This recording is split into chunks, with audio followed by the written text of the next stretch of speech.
안녕하세요. 락서입니다. 여러분은 지난날의 일들을 얼마나 정확히 기억하고 계신가요? 그날 별다른 일은 없었고 딱히 실수한 것도 없었지 라고 확신했던 기억이 실은 그렇지 않았다면? 내가? 내가 그랬다고? 자신도 몰랐던 자신의 모습을 보게 되었다면 어떠실까요? 그리고 그 일의 결과가 생각지도 못했던 다른 일에 영향을 줬었더라면. 오늘의 책 이야기, 역사와 기억, 그리고 책임에 대해 말하고 있는 줄리언 반스의 The Sense of an Ending. 예감은 틀리지 않는다입니다.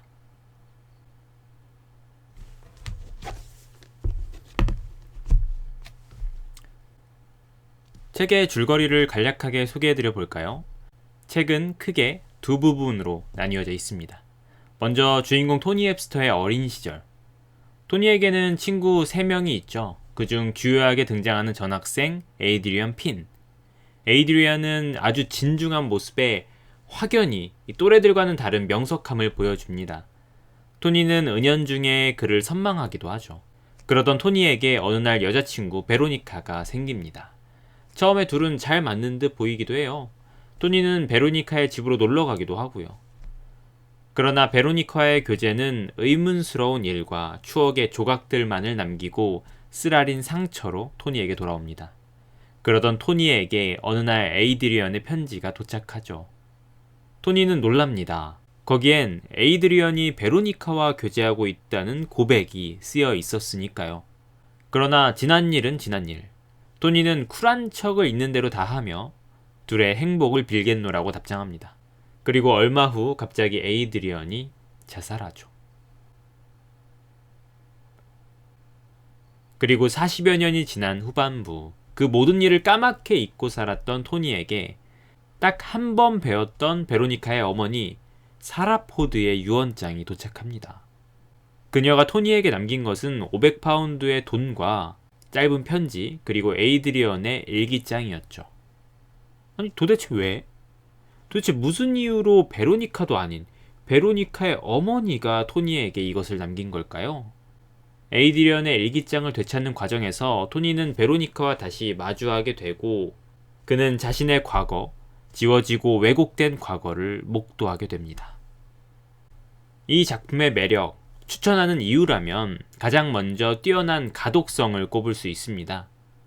2011년에 맨부커상 선정 당시에 관계자 중 한 명이 가독성을 중요한 지표로 언급했었는데요. 이는 당시 맨부커상을 둘러싸고 첨예한 논쟁을 만들어냅니다. 아니 가독성이라면 상업성을 보겠다는 것이냐? 그럼 문학성은 어쩌고? 이러한 반발이 확산되자 관계자는 물론 최고의 작품을 꼽는 것에는 변함이 없다고 말하기도 했죠. 그리고 그해 수상작으로 이 줄리언 반스의 예감은 틀리지 않는다가 선정되자 모든 논란은 일축되었습니다. 그에 관한 참 재미있는 에피소드가 있어요. 이 마지막 선정은 단 30분 만에 끝났다고 하는데 심사위원 중 한 명이 이런 말을 하기도 했습니다. 카펫에 어떤 핏방울도 흐르지 않았고 누구도 고성을 지르지도 않았다. 모두 만족했고 결과에 기뻐했다. 라고요. 이 가독성에 한몫일조하는 것이 또 있죠. 바로 분량입니다. 이 작품의 뛰어난 가독성은 단순히 한 번의 독서를 두고 말하는 것이 아닙니다. 여러 번 읽기에 뛰어난 가독성을 지닌 책이라는 것이죠. 그도 그럴 것이 예감은 틀리지 않는다는 이제 한글로는 약 250페이지, 영어로는 약 160페이지 정도로 상당히 짧은 편에 속합니다.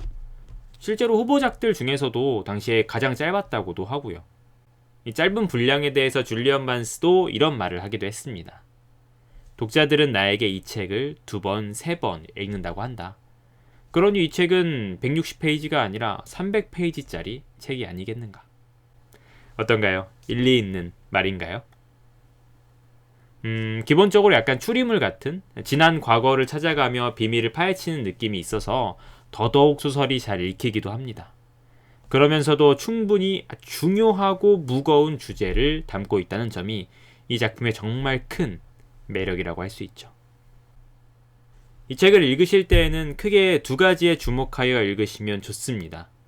첫 번째는 시간 혹은 역사.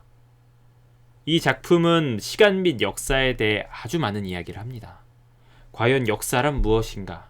승자들의 거짓말인가? 패배자들의 자기기만인가? 아니면 에이드리언이 지적한 것처럼 주관적 의문 대 객관적 해석의 대치인가? 모든 사건 하나하나의 역사에 대하여 우리는 무슨 판단을 내릴 수 있을까요? 심지어 나의 기억조차도 나라는 역사학자의 주관적 견해를 거친 것인데 이것을 진정 역사라 말할 수 있는 것일까요? 이 작품을 읽으면서 위와 같은 질문들을 마주하여 자문해보는 것이 깊은 독서를 가능케 하겠죠. 두 번째는 책임의 사슬. 이는 책에 나오는 비유이기도 한데요. 어떤 사건에 대한 책임의 사슬이 과연 어디까지인가 라는 물음입니다. 나와 전혀 조금도 1도 관련이 없어 보였던 일에 대해 사실은 나도 연관이 되어 있었더라면? 나는 미처 자각하지 못하였지만 그 책임의 사슬이 나의 발목에도 묶여 있었더라면? 토니가 미처 몰랐던 자신의 책임을 발견하고 경악하는 것처럼 우리도 혹시 미처 몰랐던 우리의 책임이 여전히 아픔으로 어디엔가 남아있진 않을까요?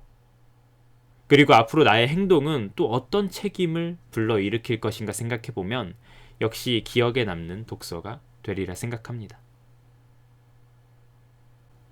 간략하게 알아보고 추천해드린 줄리언 반스의 예감은 틀리지 않는다.